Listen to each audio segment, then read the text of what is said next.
Man, I could go on forever talking about that Packers game, but let's be real for a second. A win is a win. It wasn't pretty, it wasn't explosive, and it definitely won't be making any highlight reels for offensive fireworks. But when you walk out of Lambeau Field with a victory, you take it and move on. This one felt like an old-school, grinded-out type of football game where both defenses were just throwing punches all night, daring the other team to make a mistake first. And honestly, that's what happened. The Eagles didn't need to be flashy. They just needed to survive, and that's exactly what they did. From the jump, though, it was rough. The first half, man, I was ready to grab a pillow. 0-0 at halftime. And I'm sitting there thinking, did I really stay up for this? The Packers' defense came out with energy, shutting down every lane, every window, every opportunity. But you know what? Credit to the Eagles' defense too, because they matched that energy from the very first drive. It was like both teams were looking in the mirror. Nothing came easy, and neither offense could find any rhythm. You could tell early that this wasn't going to be one of those games where Jalen Hurts throws for 3 touchdowns and everybody's dancing by the third quarter. The play calling felt cautious, almost hesitant, like both coordinators were scared to take a risk. And I get it. The conditions were rough, the wind was cutting through the field, and Lambeau in November isn't exactly a quarterback's paradise. But it also felt like both sides were waiting for someone to blink first. It was conservative football all the way. Now, a lot of people are already coming for Kevin Patullo's head, and I understand why. You look at the box score, you look at the lack of spark on offense, and the easy thing is to blame the play caller. But when you really sit down and think about the flow of that game, it just wasn't one of those nights where being aggressive made sense. The Packers tried to push the envelope on 4th down a couple times, and they paid for it. Meanwhile, the Eagles played it safe, ran the ball on 3rd and long, punted when they had to, took the field goals when they could. It wasn't fun to watch, but in that kind of cold, windy, defensive slugfest, that's exactly what wins you the game. I know fans love seeing big plays. I do too. But sometimes football isn't about style points. It's about survival. And this was pure survival mode from start to finish. The kind of game where you just grind out every yard, protect the ball, and trust your defense to hold it down. That's why, even though the offense barely woke up until the 3rd quarter, I wasn't mad about it. Because the Eagles knew exactly what kind of fight they were in. Jalen Hurts, man, he had a mixed night. Yeah, there was that fumble that could have turned ugly, but it didn't cost them any points. And that's what matters. You don't want turnovers, obviously, but in a game where every possession felt like pulling teeth, keeping the other team off the board was everything. Hurts didn't light up the stat sheet, but he didn't lose the game either. And in that weather, against that defense, sometimes that's the mark of maturity. And let's talk about that defense. Holy Jalen Phillips. That man came to play. 8 pressures, 7 hurries, 1 quarterback hit, 6 tackles, a forced fumble, and even got himself a recovery. You could just feel his presence every snap. He was everywhere, collapsing pockets, setting edges, chasing down plays from the backside. That's the kind of energy the Eagles have been missing off the edge this season, and Phillips delivered in full. Welcome to Philadelphia, my guy. But it wasn't just him. Jalen Hunt had one of his best games in an Eagles uniform. The dude looked alive out there.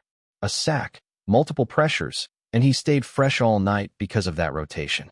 When they ask too much of him, he fades, but in this setup, rotating, staying loose, keeping that burst, he looked dangerous. Nolan Smith too. You could tell he was on a snap count, but even in limited reps, he made plays. Pressures, hits, constant disruption.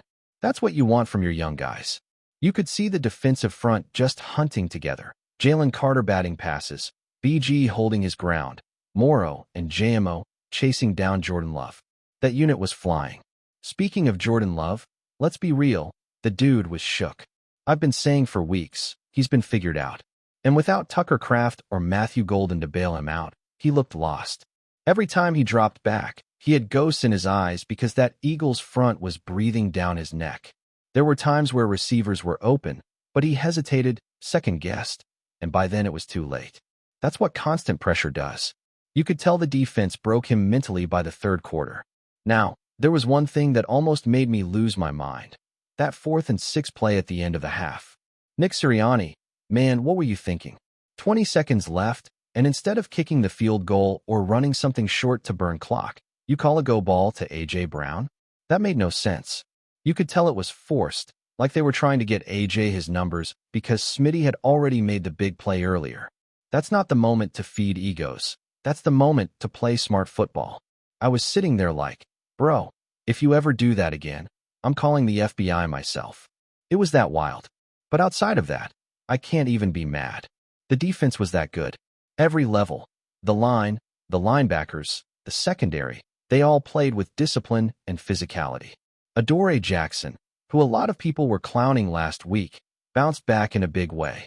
People in the comments were saying he's washed, he's cooked, he's done. But this game, he was locked in. Tight coverage, clean tackling, no dumb penalties. That's the version of Jackson the Eagles need moving forward. He's not elite, but he's solid, and that's enough when your front seven is dominating like that.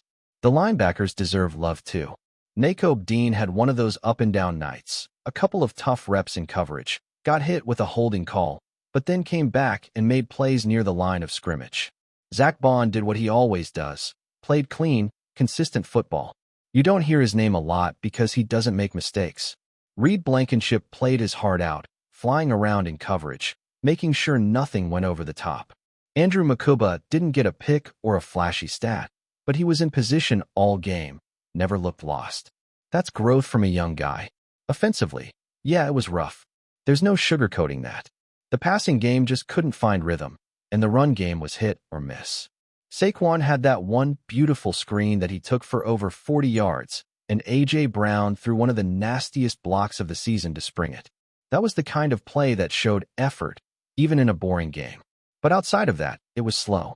Smitty came through when it mattered, catching that dagger late, and Dallas Goedert quietly had one of his better games. Didn't find the end zone, but moved the chains when they needed him. And look, I get it. It's easy to be frustrated when the offense looks like it's stuck in neutral. But context matters. This wasn't about lighting up the scoreboard. This was about not letting the Packers steal momentum in their house. You walk into that kind of weather, that kind of crowd, and you just need to manage the game. Don't force throws. Don't turn the ball over. Don't give them a reason to believe. Hurts did exactly that. Conservative, smart, no interceptions, and when he needed to, he made the throw to end it. 10-7. That's all you need to know. It doesn't look sexy. It doesn't scream dominance, but it's a win that keeps your division lead solid and keeps the momentum rolling. While the rest of the division is dropping games left and right, the Eagles just keep stacking wins. Washington's a mess, the Giants are basically done, and the Cowboys can't seem to get out of their own way. Meanwhile, Philly just handled business in one of the toughest places to play in football. When you really sit back and think about it, this kind of game tells you more about a team's identity than any blowout ever could. It's easy to look good when everything's clicking, when the weather's perfect, and when the crowd's behind you. But when it's cold, windy, ugly, and you can't find a rhythm to save your life, that's when you see what a team is made of. And the Eagles showed they know how to win ugly. That's championship DNA right there. You don't panic, you don't start pointing fingers, you just grind until the clock hits zero. Jalen Hurts didn't have a stat line that'll make the MVP highlight package, but he managed the game exactly how he needed to. 182 yards, 1 touchdown, no interceptions, and 0 sacks in that kind of environment. That's efficient football. That's leadership. Every throw wasn't perfect. Every drive didn't end in points. But he stayed composed. You could see it in his body language. No frustration, no panic, just focus. That's what you want from your quarterback when the offense isn't in sync. And man, the chemistry between Hurts and Devonta Smith keeps showing up when it matters most. That dagger throw in the fourth quarter, that was vintage Hurts to Smitty. Timing, precision, confidence. They've developed this quiet trust. Like even when the offense looks flat, those two can flip a switch at any moment. It's not flashy, it's not loud, it's just consistent execution. And consistency wins games in December football. Dallas Goedert deserves some love too. The guy doesn't always get the credit because A.J. Brown and Smith steal most of the spotlight, but he was clutch in those third down situations. The kind of plays that don't make highlight reels but keep drives alive. You could tell Hurts leaned on him when he needed a reliable option over the middle. Goddard's presence in this offense keeps defenses honest. He's the safety valve, the physical guy who moves the sticks and punishes defenders after the catch. Speaking of A.J. Brown, I know people are going to look at his numbers and say he disappeared. But that block on Saquon's long catch and run was the definition of effort. It's easy to stay motivated when you're getting targets. But when your number's not being called and you're still out there making unselfish plays, that says a lot about character. That's the kind of team-first mentality that separates good teams from great ones. The offensive line deserves recognition too. It's not easy holding up against that Green Bay front in freezing wind, especially when the passing game isn't clicking. But they kept Hurts clean, didn't allow sacks, and gave the offense enough time to execute when it mattered. Lane Johnson and Jordan Mailata were stone walls on the edge, and the interior guys held firm against the run stoppers. They weren't dominating, but they were steady. And in that kind of game, steady wins. What I loved most was how the defense fed off each other's energy. You could see it. One big play from Jalen Phillips, and suddenly everyone else was flying around with more juice. That's contagious energy. Jalen Carter tipping passes, Brandon Graham getting pressure even in limited snaps, and Nolan Smith flashing that burst we've been waiting for. When you've got that kind of rotation up front, where everyone's contributing, the offense across from you starts feeling trapped. Jordan Love had nowhere to go. Every drop back, he looked like a guy trying to survive, not attack. You could see the frustration on his face. The timing was off, the rhythm was gone, and every throw looked rushed. That's not just bad quarterbacking. That's what happens when you've been hit too many times. The Eagles' defense turned him into a checkdown machine. Every time he tried to stretch the field, there was pressure in his face or a defender closing in. Adoree Jackson deserves another mention, because that bounce-back game was huge. People were ready to write him off completely, but he responded like a pro. No busted coverages, no mental lapses, just clean football. And with Khalil Ringo still struggling in his limited snaps, having a steady veteran performance like that makes a huge difference. It stabilizes the secondary and lets the safeties play more freely. Reed Blankenship played with attitude, like he had something to prove. He was hitting hard, reading plays, and communicating constantly. You could hear him through the broadcast, getting everyone lined up and locked in. That's the kind of leadership from the back end that keeps the defense connected. And when the defense is that synchronized, it's almost impossible for an opponent to find weak spots. Zach Bond, as always, was the quiet enforcer. Doesn't make noise, doesn't miss assignments, just handles business. Those guys rarely get credit, but they're the glue that keeps everything functioning. Nakobe Dean had his moments too. Yeah, a couple of rough snaps in coverage, but he made up for it with effort and physicality. The sack fumble was the turning point that set the tone for the rest of the game. It flipped momentum when the offense needed it most. Now, let's talk about the mindset behind this win. This wasn't a statement game in the flashy sense, but it was a statement about maturity. A few years ago, a team like this might have tried to force the issue, throwing deep in bad weather, overcomplicating the game plan, turning the ball over. But this version of the Eagles understands the moment. They know that in November and December, style points don't count. Only wins do. FlyEaglesFly News family, smash subscribe and hit like. Your support keeps the freshest Philadelphia Eagles updates flying in. Drop your take in the comments, and let's talk birds. The NFL world is buzzing after what many are calling a verbal blitz from Green Bay Packers quarterback Jordan Love. Following a heated matchup that already had emotions running high, Love reportedly didn't hold back when speaking about the Philadelphia Eagles, and his comments have set off a wave of speculation, criticism, and intrigue across the league. According to insiders close to the Packers' locker room, Love made remarks that several players from both sides described as pointed and personal.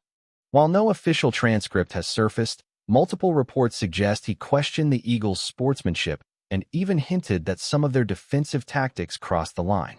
That alone would have been enough to ignite debate. But Love apparently went further, making what's been described as a thinly veiled jab at Philadelphia's fan base, known for being among the most passionate and unforgiving in all of sports. The reaction was immediate. Social media exploded, with Eagles supporters flooding timelines to defend their team's pride, while Packers fans split between applauding Love's fire and worrying that he'd invited unnecessary drama. Within hours, sports talk shows had turned the alleged comments into headline material, dissecting every possible motive and implication. Some analysts argue that Love's remarks show a new, more assertive side of him, a quarterback stepping into his leadership era, unafraid to speak his mind even when it stirs controversy. Others, however, view it as a risky move that could distract from the team's focus or even put a target on his back the next time these two franchises meet. The Eagles organization has yet to issue an official statement, though a few players have posted cryptic messages online, hinting that they heard everything and don't forget. That's only added fuel to an already roaring fire. Whether it was a moment of honesty or a misstep in judgment, one thing is certain. Jordan Love's words have shaken up the NFL conversation. And as the story continues to unfold, the question isn't whether he meant what he said, but whether he's ready to deal with the storm that's about to follow. That's a wrap from FlyEaglesFly News. If you want the fastest Eagles updates, subscribe, drop a like, and turn on the bell. Sound off in the comments. Let's talk birds.